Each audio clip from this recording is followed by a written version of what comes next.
ஒரு ஊர்ல ஒரு ஏழை பையன் வாழ்ந்துட்டு இருந்தான். அவன் பேரு ஜிம். அவன் பிறந்ததுல இருந்தே அனாத ஆசிரமத்துலதான் வாழ்ந்து வந்தான். இப்போ அவனுக்கு 11 வயசு. அவனோட டெய்லி வாழ்க்கையே ஷூ பாலிஷ் போட்டு அதுல வர காசுலதான் அவன் சாப்பிட்டுப்பான். ஒரு நாள் அவன் ஷூ பாலிஷ் பண்ணி வந்த காசுல ஒரு பிரெட் வாங்கிட்டு வீட்டுக்கு போய் அதை சாப்பிடலான்னு அந்த பிரெட் எடுக்கிறப்போ வீட்டை யாரோ கதவு தட்டுறாங்க.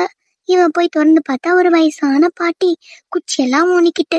அந்த பாட்டி ஜிம் கிட்ட, எனக்கு ரொம்ப பசிக்குது, நான் சாப்பிடவே இல்லை, எனக்கு சாப்பிட ஏதாவது கிடைக்குமா அப்படின்னு சொல்லி கேட்டாங்க.